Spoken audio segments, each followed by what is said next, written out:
Cold storage निर्माण को लेकर था, चूँकि और विभाग ने इसका उत्तर आंशिक स्वीकारात्मक दिया है।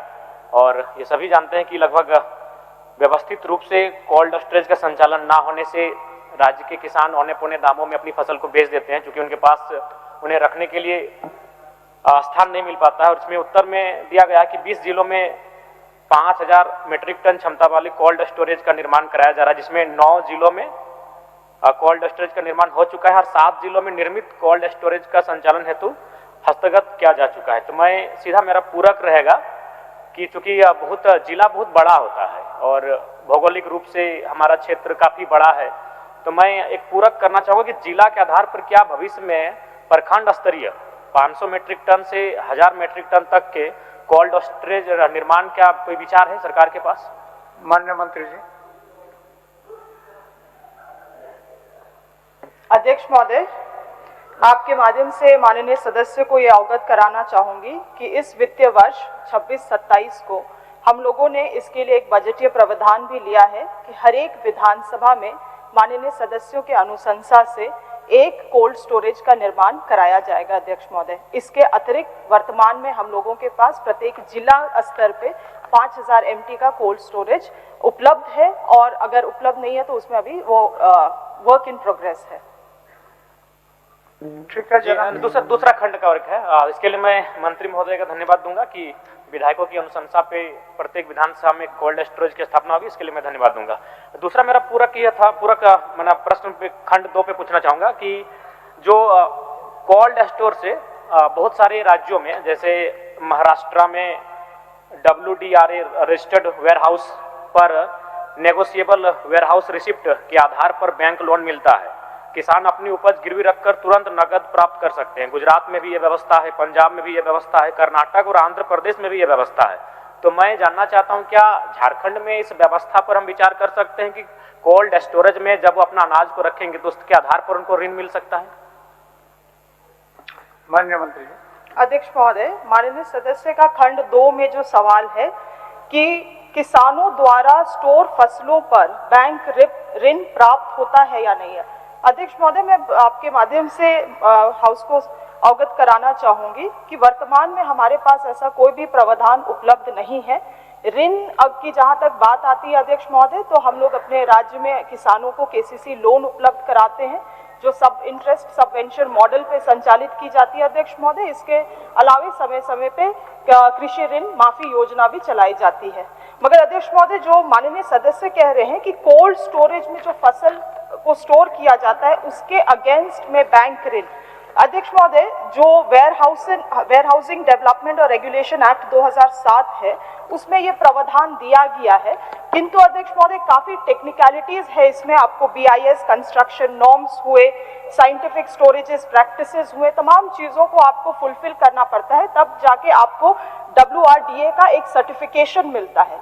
उस सर्टिफिकेशन में जब वेयरहाउसेस ऑपरेट करती हैं तो किसी भी किसान को उनके उत्पाद के लिए उत्पाद को स्टोर करने के लिए ENWR इलेक्ट्रॉनिक वेयरहाउस रसीद उपलब्ध कराया जाता है, जो कि एक नेगोशिएबल कोलैटरल के रूप में एक्ट करती है अध्यक्ष महोदय। तो क्योंकि ये काफी टेक्निकल हो जाता है अध्यक्ष महोदय, वर्तमान में हमारे पास ऐसा कोई भी कोल्ड स्टोरेज नहीं है जिसको ये सर्टिफिकेशन प्राप्त है, इसी के कारण हम लोग इनको लाभ नहीं दे पाते अध्यक्ष महोदय। मगर जहाँ तक ऋण की बात है, राज्य में किसानों के ऋण की आवश्यकता पूर्ति की जा रही है। नहीं, बस एक छोटा नहीं, देखिए मंत्री महोदय, चूंकि अभी जैसे कि महुआ का सीजन है, अब महुआ आएगा तो उस महुआ का अगर वो स्टोर करते हैं तो अगर उस स्टोर के आधार पर उनको ऋण दिया जाएगा तो हमें लगता है कि उनको एक अच्छा पहल हो जाएगा। तो इसलिए ऋण तो दिया जाता है, लेकिन मैं चाहता हूं कि जो स्टोरेज है, जो वो स्टोर करते हैं जिस अनाज का, उसके आधार पर, उस स्टोर हाउस के आधार पर, चूंकि कई राज्यों में ऐसा प्रावधान है, तो मैं चाहता हूं इस पर एक विचार किया जाए, इस पर विचार करें। माननीय जयराम कुमार महतो, तो इसके बाद वाला प्रश्न भी आप ही का है, पूछ लीजिए। इसके बाद वाला प्रश्न भी आप ही का है। इसका उत्तर थोड़ा सा मंत्री महोदय से इसका उत्तर तो मंत्री जी दे दिए आपको साफ, जो अभी हमारा स्टेट में इस तरह का कोई प्रावधान नहीं है। चूंकि इसमें कुछ जटिलता है, लेकिन आपने प्रश्न के रूप में माननीय मंत्री के संज्ञान में दे दिए, तो फिर एक्सरसाइज करेंगे। चलिए, ठीक ठीक, धन्यवाद। मेरा इस प्रश्न का विभाग का उत्तर स्वीकारात्मक है। मेरा प्रश्न था कि ऊर्जा विभाग में स्वीकृत पदों एवं कार्यरत पदों में काफी अंतर है। तो मैं सीधा पूरक, समय ना गवाते हुए सीधा पूरक जानना चाहूंगा कि जो पद रिक्त हैं, उन रिक्त पदों की भरपाई के लिए सरकार कितनी समय अवधि में उन रिक्त पदों की भरपाई करेगी? माननीय मंत्री ऊर्जा। माननीय अध्यक्ष महोदय, बड़ा स्पष्ट पूरक है उनका और चिंता भी लाजमी है महोदय।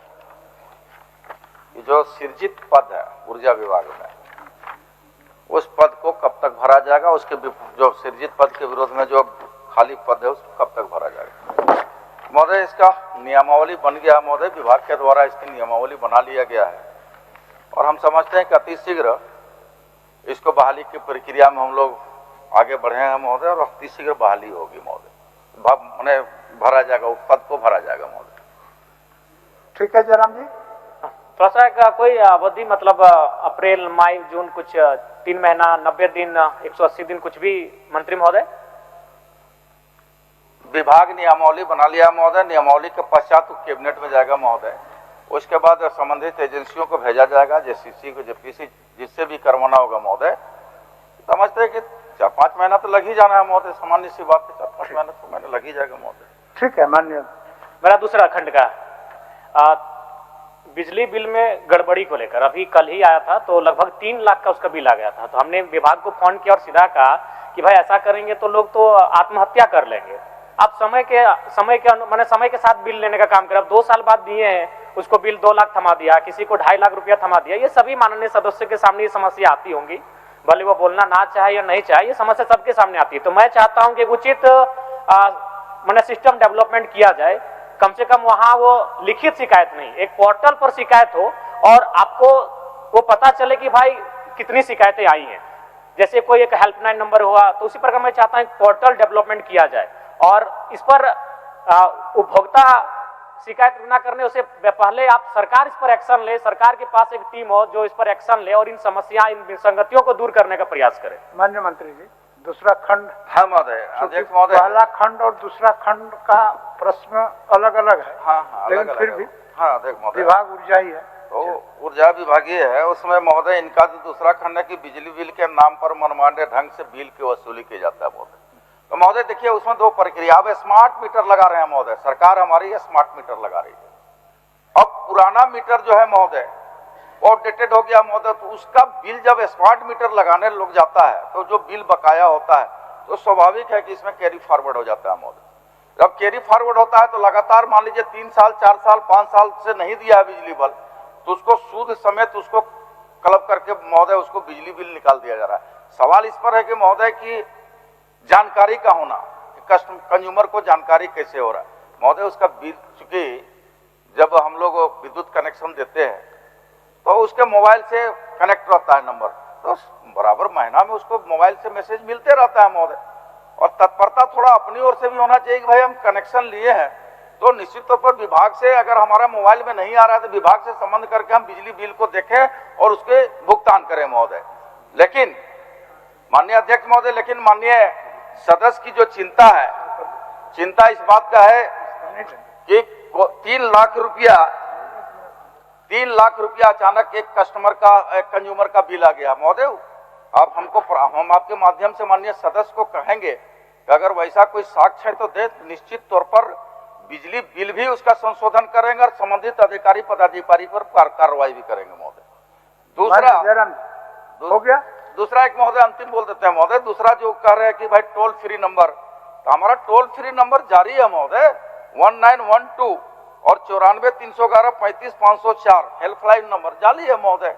इसलिए सूचना दे महोदय, उसमें सब चीज समाधान होगा महोदय। ठीक है, मंत्री जी ने कहा उसी को पूरा कर देते। मंत्री जी ने कहा अगर कोई ऐसी शिकायत है तो बिल्कुल अभी सामने बाहर ही बैठा है, हम एप्लीकेशन लेकर जब वो कक्ष में चले जाएंगे 1 घंटा विश्राम के लिए उनको जाके हम दे देते हैं और उम्मीद करते हैं आप कार्रवाई करेंगे। ठीक।